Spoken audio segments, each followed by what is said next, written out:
All right, Friday, January, whatever, 16th, 17th, whatever it takes.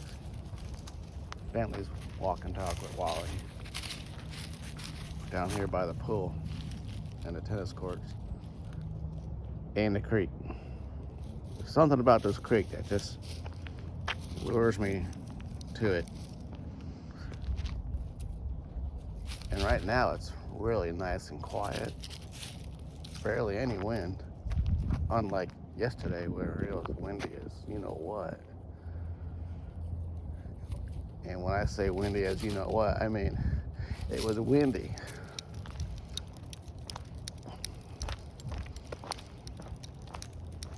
It's like I think 2 nights ago watched this movie called Girl Haunts Boy. And it was a cute movie. You know, some of it's kind of quirky and dorky. Hold on, boo. But I wrote a story similar to that once when I was probably a sophomore at Georgia State. That's Georgia State University. Yeah.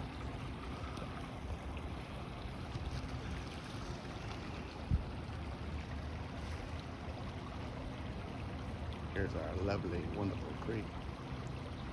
But the ending was a little bit nothing like my ending. My ending was a little bit more experimental. And I remember in Dr. Costa's class, he was like, when I wrote my first paper, it was kind of like a gangbanger. My first film was a gangbanger film. And it was completely fluffed up with bad curse words. And Dr. Coster said, now, this class is not about this kind of trash.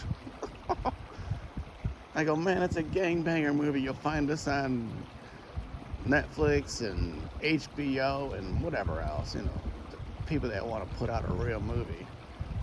He goes, well, in my class, we'll have none of that trash.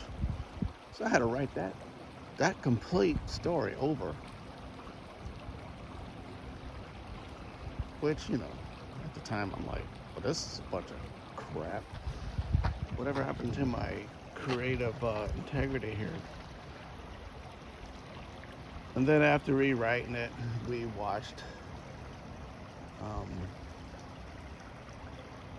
another couple, you know, 1920 movies where people didn't cuss back then because they didn't need to. They were of much better character than your thugs out there cussing and crackheads and gangbangers and, you know, all that other crap that you'll find on HBO because you're paying for it because you're going to see that kind of crap. And honestly, I think a lot of people like to watch gangbangers just go on a rampage. Anyhow, I thought it was cool, and I saved that little short paper for the play. I mean, it was not a play; it's a play screenwrite. And I might create that in all AI just to see what kind of response I get. Bentley's like, come on, let's go this way. I'm like, okay, hold on, buddy, hold on. Talking by the river, down by the river. Anyhow, The Great Gatsby was like one of the theme stories inside the Girl Haunts Boy, and the mother, Mrs. Sanchez, was like, isn't there another story that any and all the schools can talk about besides The Great Gatsby? And I'm like, that's a good point. It's relevant to, you know, creativity.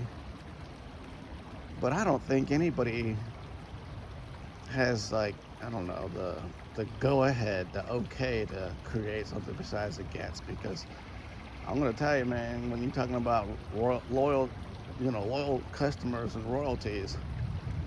People just want their paycheck. That's the bottom line. People just want their paycheck. So when you create something, you're looking for the royalties down the road, 30 years from now, and that's passive income. You ain't got to work for it anymore because it's just coming in. And I think that's why you won't find stuff past The Great Gatsby, because there's royalties to be paid out. And I know it. It's a real crock, right? A real tub of crock. So I think looking back when I was a young boy, I wanted to be an entrepreneur. I want to create something new and different outside the box from what everybody else is creating and talking about. And I think this is probably the time with AI to create the out of the box, my creative ideas without anybody else's input, without their help. It's all my stories, all my original songs, original thoughts, anything but The Great Gatsby. How's that? In fact, everything but The Great Gatsby. And I read an article today talking about the song for the Sheldon, the Brainiacs, right? 8 figures for a song, right? 8 digits for a song. I'm like, are you kidding me? And there's AI songs that I hear on Suno that I think they're pretty doggone good, right? And some I'm like, well, that's poo-poo. And I created some songs that are poo-poo, and I created some songs that are, I think, outstanding. And people that are true artists, they want to stick to their code, if you will. They don't want to cover my crap because it's all AI generated. And I'm like, well, the lyrics should stay my lyrics. If you want to put your own twist on the song and the genre and style and whatever else, that's up to you. But throwing people under the bus, saying, well, why don't you just make my song the way I made it? And I'm thinking, wait a minute, that's The Great Gatsby downfall. I'm putting The Great Gatsby out there again, but my stuff is The Great Gatsby. So it's a vicious circle, vicious cycle. And I don't think it's ever gonna change because, when you have an ego, and believe me, I follow some folks that have a crazy ego, and it's like, man, you can't stand around them too long because that ego just like fry you into a crispy critter. Anyhow,